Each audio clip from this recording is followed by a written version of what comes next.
Sarah Steinberg fait partie des lycéens populaires. Elle traîne avec le groupe Cool, composé de Kiana, Blair et Jess, mais comme tous les protagonistes d'adolescents populaires, elle était autrefois la meilleure amie timide de l'intello de la classe impopulaire, Alay, mais elles se sont éloignées depuis. Skyler, qui vient de rentrer d'un voyage au Mexique avec ses parents, est l'ex-petit ami de Sarah. Apparemment, ils ont rompu car Skyler voulait devenir intime, mais Sarah a refusé, alors il l'a quitté. Elle essaie de se remettre avec lui, mais les priorités de Skyler ont changé pendant l'été. Il est à fond dans les études maintenant. À la récréation, Kiana parle au groupe de la fête de rentrée des classes qu'elle organise chez ses parents demain soir. Elle insiste également sur le fait que Skyler est l'ex-petit ami de Sarah. Sarah lui reproche d'être jalouse et de vouloir Skyler pour elle seule, ce qui la fait taire. Le soir même, Sarah tente de conquérir Skyler en allant chez lui et en le séduisant. Skyler n'a pas de préservatif. Il a toujours été un chien cru ou de toute façon. Au bout de 10 secondes, il jouit dans la douleur, mais il a apprécié, même si ce n'était pas une première fois très agréable pour Sarah. Lorsque Sarah lui demande s'il s'est retiré, il panique un instant, mais elle le rassure en lui disant que tout ira bien avant de repartir chez elle. Le lendemain matin, Sarah se réveille complètement enceinte. Elle panique et saute par la fenêtre de sa chambre avant que sa mère ne vienne la réveiller. Réalisant que Kiana n'est pas la bonne personne à qui parler de cette histoire, Sarah se rend chez Alay et lui demande de l'aide. Elles paniquent toutes les deux, mais concluent que Skyler doit avoir quelque chose à voir avec ça. Quelqu'un a dû faire muter ses couilles au Mexique, peut-être des chimichangas radioactives, mais Sarah refuse d'impliquer Skyler dans tout ça car elle a peur qu'il la quitte après l'avoir découvert. Ils décident tous les deux que l'hôpital est le meilleur endroit, ils se précipitent donc et une infirmière fait une échographie. Elle suit le protocole normal, mais ils essaient tous les deux de lui parler des circonstances étranges entourant la grossesse alors qu'elle les ignore complètement. Elle est surprise par la vue de quelque chose d'étrange qu'elle aperçoit sur le moniteur, et elle se dépêche de demander au médecin d'y jeter un coup d'œil. Lorsque le médecin arrive, il assure à Sarah qu'il n'y a rien qu'il n'ait vu auparavant, juste avant de se mettre au travail. C'est alors que son vagin peut et ses couilles sont démasqués. Il semble qu'un alien ressemblant à un homard, doté d'une agilité et d'une force incroyables, soit sorti d'elle, et apporte maintenant dans toute la pièce. Les lumières s'éteignent, et l'extraterrestre se glisse derrière Sarah et Alay, juste avant de se lancer sur l'infirmière et d'enfoncer sa queue dans sa colonne vertébrale, prenant le contrôle de son tronc cérébral et de son corps. Sarah parvient à désarmer la chose à l'aide d'un défibrillateur, et toutes deux courent vers la voiture pour se tirer de là. Un passant, qui a remarqué la scène, se ferait un chemin à l'intérieur du bâtiment et devient le prochain hôte de l'alien. Sarah et Alay s'arrêtent à une station-service et commencent à perdre la tête sur ce qui vient de se passer. Puis, quelque chose dans son ventre donne un coup de pied, et elles réalisent toutes deux qu'une autre de ces choses est encore en elle. Pendant ce temps, l'agent Ruiz arrive à l'hôpital après avoir été informé d'une perturbation et tombe sur la scène macabre de la salle d'accouchement. Il y trouve un formulaire d'enregistrement de patients rempli par Sarah, il part donc à sa recherche pendant que les renforts arrivent. Alay les conduit chez Sarah, et elle se faufile devant sa mère, qui dirige alors l'équipe de nuit, et se rend dans sa chambre, où il commence à réfléchir à la façon d'extraire cette chose de son corps. Alay a une idée, le semestre dernier, lors d'une excursion, leur professeur de sciences, David, avait repéré un cerf qui avait 3 semaines de retard, il a donc préparé une concoction et l'a injectée au cerf, qui est entré directement en travail. Elle décide d'essayer et se rend dans la cabane de David, près des bois. Il décide de tenter l'expérience et se rend en voiture jusqu'à la cabane de David, près des bois. Inconscient du fait que l'extraterrestre les suit depuis le début, ils tentent de s'accrocher à la voiture, mais ne parviennent qu'à lire la plaque d'immatriculation pendant qu'ils s'éloignent. Lorsqu'ils arrivent chez David et lui racontent tout, ils croient immédiatement à leur histoire. Être défoncé à l'herbe aide vraiment à la vendre. David en déduit que l'extraterrestre est en fait un parasite d'une espèce inconnue qui s'est accroché à Sarah. Il accepte donc de les aider à s'en débarrasser et à commencer à préparer la concoction, qu'il appelle Territon, qui doit être injectée directement dans l'utérus de Sarah pour déclencher le travail. Skylar appelle Sarah, et elle fait comme si elle avait un problème d'estomac. Techniquement, c'est le cas, donc elle ne peut pas venir le voir. Skylar commence à agir bizarrement. Il est extrêmement excité et ne peut penser à rien d'autre qu'au sexe, alors Sarah raccroche. L'agent Ruiz reprend la route après avoir constaté qu'il n'y avait personne chez Sarah. C'est alors qu'il trouve la plaque d'immatriculation et remonte jusqu'au père d'Alay, et il réalise que le nom d'Alay figurait également sur le formulaire d'admission du patient. David met en marche le broyeur à bois et vise Sarah pour lui administrer l'utérotonine, mais rien ne se passe lorsqu'il en vide la seringue dans son utérus. C'est comme si la chose à l'intérieur d'elle ne voulait pas sortir. David dit que s'ils injectent une autre dose complète d'utérotonine à Sarah, cela pourrait mettre fin à la grossesse et tuer la chose. Ils décident donc de suivre cette voie, mais ils sont interrompus par l'officier Ruiz qui fait irruption par les portes de la cabine et les arrête tous. La mère de Sarah est alors appelée au poste de police et devient hystérique, pensant que sa fille va finir comme elle, une mère célibataire. Elle se considère comme une mauvaise mère, ne réalisant pas que sa propre fille était enceinte pendant tout ce temps. L'officier Ruiz l'emmène dehors et essaie de la calmer. Puis, il tire son coup de feu, et la mère de Sarah ne peut pas résister au jour du Ruiz. Il a un faible pour les boîtes. L'officier Ruiz laisse Sarah et sa mère un peu seuls pour qu'ils puissent découvrir la vérité sur ce qui est arrivé au gynécologue et à l'infirmière. Quand Sarah insiste sur le fait que c'était un homard alien, sa mère se met en colère, mais elles entendent de l'agitation dehors. L'extraterrestre a retrouvé Sarah au poste de police. Lorsque tous les officiers sortent leurs armes, l'alien se met à râler, ce qui les pousse à ouvrir le feu. La chose attaque alors les officiers un par un alors qu'ils hurlent de terreur. Sarah, Haley et sa mère s'enfuient et entrent dans la cellule où est détenu David. David a une autre théorie. La chose à l'intérieur de Sarah communique avec l'extraterrestre par onde radio, lui transmettant sa position et lui permettant de la localiser. Il leur dit ensuite que le reste de l'Eutroton a été confisqué par l'officier Ruiz et qu'il se trouve dans la salle d'épreuve. Ils s'y rendent donc, tandis que les officiers se font massacrer tout autour d'eux. Ils tombent sur l'officier Ruiz et la mère de Sarah ne peut toujours pas résister. La bite extraterrestre bloque Ruiz pendant qu'il exerce son charme. Mais il se défend, seulement pour qu'elle prenne le contrôle de lui, le poignarde à l'œil et le frappe au visage. David le repousse et dit aux filles d'aller à la salle d'épreuve pendant qu'il distrait l'alien.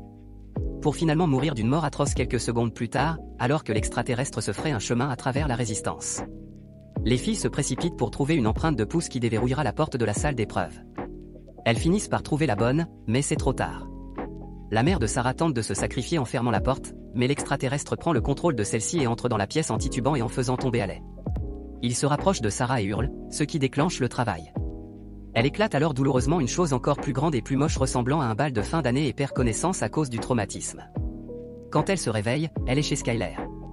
Apparemment, Haley l'a appelée après que la chose soit partie avec sa mère et l'autre parasite et pendant que Sarah était sortie, alors il s'est rendu à la station et les a récupérées toutes les deux. Même si Skyler est traumatisé par la vue de tous ces flics morts, il est plus préoccupé par le fait d'essayer de récupérer les tripes de Sarah.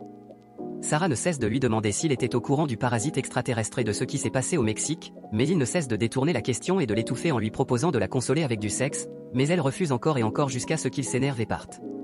En chemin, il essaie de se distraire de son excitation avec de la musique, mais tout ce qui passe à la radio ne parle que de sexe, et ça le rend fou.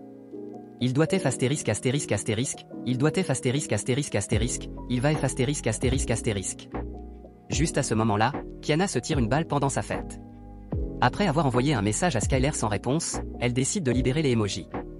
L'extraterrestre, qui contrôle toujours la mère de Sarah, se rend dans une épicerie, tue tout le monde et les donne à manger au nouveau-né, qui s'enfile ensuite partout et se construit un cocon. Le seul survivant de l'attaque, caché dans le réfrigérateur, appelle le poste de police, disant que son Ruiz, étonnamment, est toujours en vie. Il répond à l'appel et se rend à l'épicerie. Sarah se souvient alors que Skyler avait enregistré tout son voyage au Mexique dans le cadre d'un projet scolaire, elle cherche donc sa caméra avec Haley. Elle trouve son ordinateur portable caché à côté des toilettes, mais il est protégé par un mot de passe. Elles vont donc voir Jérôme, le frère aîné de Haley, qui est très calé en informatique. Il déverrouille l'ordinateur portable et il trouve toutes les archives des vidéos de son voyage au Mexique. Il parcourt et trouve un enregistrement où les parents de Skyler l'emmènent dans un ancien musée Maya. Le guide touristique parle des statues symbolisant la fertilité, alors Skyler décide de jouer avec les parties génitales de l'une d'entre elles, qui se détache, et la statue lui pulvérise un gaz au visage. Sarah remarque que toutes les peintures qui entourent la zone ont également trait à la fertilité, et plus précisément à la procréation de ce parasite extraterrestre. Au fur et à mesure qu'il parcourt la vidéo, il repère de plus en plus d'indices sur l'extraterrestre. Il découvre que le gaz extraterrestre est arrivé sur Terre par une météorite il y a des milliers d'années, et que le deuxième extraterrestre auquel Sarah a donné naissance est en fait la reine. Et quand elle sera prête, elle s'accouplera avec un petit soldat alien, produisant le gaz rose de reproduction alien, qu'elle dispersera ensuite dans l'atmosphère et les gens engendreront d'autres aliens au fur et à mesure de leur rapport sexuel. C'est pourquoi Skyler est si excité. Le gaz le pousse à reproduire plus d'aliens en décuplant sa libido. Il cherche d'autres indices pour trouver un moyen de détruire les aliens et d'arrêter la propagation, mais le tableau final montre que la seule façon d'arrêter les aliens est de les brûler. Et tous ceux qui ont été infectés par le parasite. Haley dit que s'ils peuvent trouver la reine alien avant qu'elle ne s'accouple avec un petit soldat, ou pendant qu'ils s'accouplent, ils peuvent les brûler et les tuer et alors ils n'auront pas à brûler tout le monde. Donc, ils doivent juste trouver où se trouve la reine. Comme Jérôme travaille dans le département technique de la plus grande société de sécurité de la ville, il est urgent d'appeler ses amis au siège social pour savoir si quelqu'un a signalé quelque chose d'inhabituel dans le secteur. Jérôme découvre qu'il y a une épicerie dans le secteur qui déclenche habituellement son alarme avant la fermeture, mais ce soir, elle ne l'a pas fait. L'agent Ruiz arrive à l'épicerie et met le survivant en sécurité avant de passer par la porte arrière et d'entrer dans la salle de surveillance. Là, il voit le cocon de la reine des aliens sur le moniteur de la caméra de sécurité endommagée et décide d'empiler un tas de bidons de gaz propane juste derrière le mur contre lequel elle est appuyée et de tirer dessus pour provoquer une explosion assez forte pour tuer la reine et détruire tout le magasin. Alors qu'il vise, le téléphone sonne et il répond à l'appel. C'est Sarah. Elle est heureuse de savoir qu'il est en vie et lui demande si sa mère est avec lui. À ce moment-là, il remarque sa mère, contrôlée par l'extraterrestre, sur l'écran et décide de ne pas poursuivre son plan pour ne pas la tuer. Alors que Sarah et Allian se rendent sur place dans la voiture de Jérôme, la caméra endommagée se dérègle pendant une seconde et l'officier Ruiz voit la mère de Sarah et la reine disparaître sous ses yeux, il se précipite vers sa voiture et la suit à la trace. Lorsque Sarah et Allian arrivent dans un magasin vide et délabré, ils se demandent où les extraterrestres ont pu aller maintenant. Sarah réalise que les extraterrestres doivent être attirés par les phéromones des personnes excitées, car cela augmente leurs chances de se reproduire. Donc, l'extraterrestre se dirigerait vers un grand groupe de personnes excitées par le sexe s'il en trouve. Et elle réalise qu'il doit être attiré par la fête de Kinou. Il se dirige donc vers la fête et s'y incruste, armé de câbles de démarrage et d'une épée en bois. Ils essaient de faire partir tout le monde en disant que la police est en route, mais tout le monde s'en fiche. Pendant ce temps, la mère de Sarah est coincée contre un mur, dans de la bave d'extraterrestres, et elle est obligée de regarder les extraterrestres s'amuser dans la cave de Kinou. Puis, l'alien arrive et le bébé alien rose gazeux entre dans sa première phase de développement. Sarah entend Kinou et Skyler en train de s'envoyer en l'air dans sa chambre et les interrompt avant que Skyler ne puisse terminer, ce qui l'énerve. Mais Sarah le traîne hors de la pièce. Skyler se lève et essaie de recommencer avec Kinou devant tout le monde. Mais elle le rejette, même après qu'il lui ait dit qu'il l'aime. Alors il se tourne vers Sarah et lui dit qu'il l'aime et essaie de le faire avec elle, mais elle refuse aussi. Il crie alors à quelqu'un de commencer, juste avant que Sarah ne l'assomme. Ensuite, le petit alien émerge du sous-sol, prend le contrôle de Kinou et jette l'un des adolescents sur une table, ce qui fait que tout le monde panique et court pour sauver sa peau. Sarah et Ellie combattent l'alien et parviennent à l'électrocuter de Kinou. Il s'empare de Jess et assomme Ellie, tandis que Sarah tente désespérément de réveiller son ami. L'alien prend le contrôle de Skyler et étouffe Sarah lentement. Ellie se réveille et électrocute la trique de Skyler avec un câble de démarrage, envoyant l'alien voler dans un mixeur ouvert, et Sarah le transforme en un délicieux smoothie alien. Croustillant. Ensuite, elle se dirige vers le sous-sol armé de fournitures, y compris le Héateraton, et verrouille la porte, empêchant Ellie de la suivre à l'intérieur. Elle trouve la reine endormie alors que le gaz rose se développe à l'intérieur d'elle.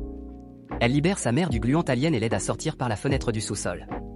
Avant qu'elle puisse sortir elle-même, la reine se réveille et l'attaque, la plaquant au sol.